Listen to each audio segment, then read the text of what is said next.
All right, motorcade madness over on the east side of Manhattan this week. UN General Assembly kicks in today. Barriers, cones, police at every corner, frozen zones popping up all over the place.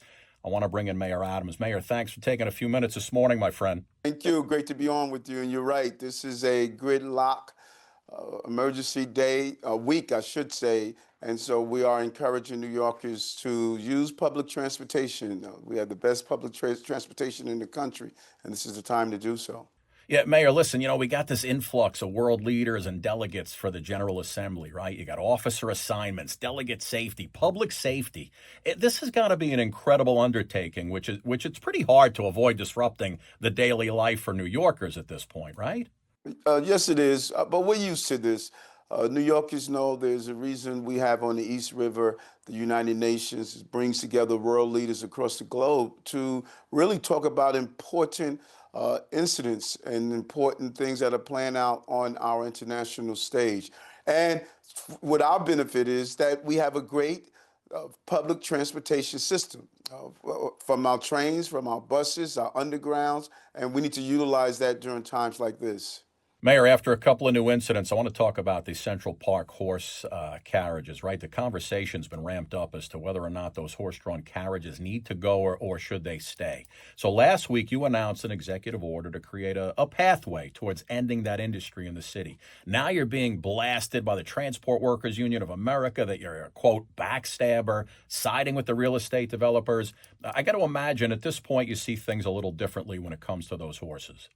If the horse that was lost control and ran through our streets, if that did not impact every New Yorker who witnessed it, I don't know what would. What would have happened if it would have struck one of our older adults or a child or a family? It is time to evolve away from the horse carriages in Central Park. This is a era that has passed us, and we want to do it, as First Deputy Mayor stated, is with our brains and our hearts. Of our hearts for the animals, our hearts for public safety. But at the same time, we are proposing real ways of cycling out of the industry, such as purchasing the medallions, electric vehicles, finding other jobs for the drivers. This can be done in the right way. And, I'm sorry the TWU feels that way, but I have to do what's right for public safety in this city, and that's why we made that decision. It's time for the city council now, the speaker, to put the bill on the floor, hold a hearing, stop holding this up, and get it done. Yeah, the electric carriages doesn't sound like the worst idea in the world. Listen, Mayor, latest poll on the race, YouGov, CBS News has you in last at 6%.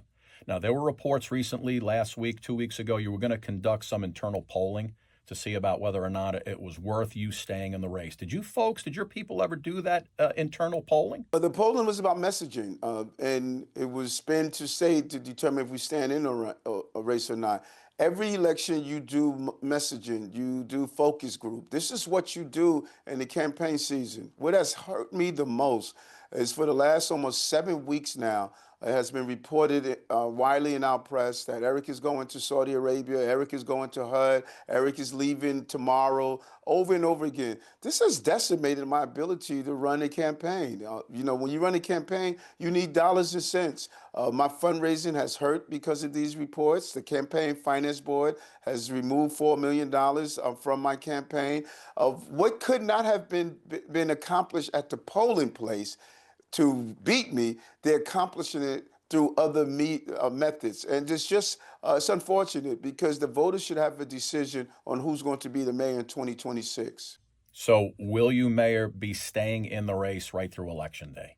You know how many times I've answered that question? Yeah, yeah, I'm sure. I know. I just want to get it here on September 22nd, first day of fall.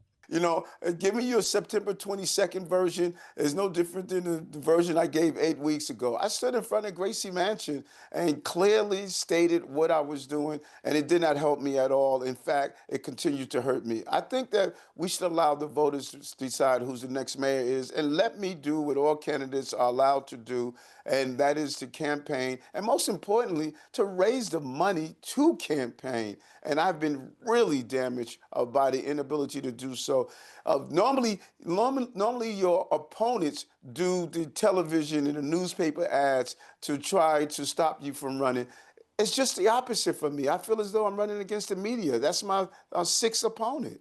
Mayor, listen, I want to thank you for your time. I saw you on some of the local TV stations this morning. I was digging the tie you were wearing today. You look very handsome, sir.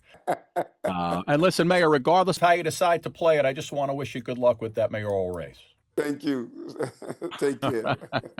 New York City Mayor Eric Adams. There he is.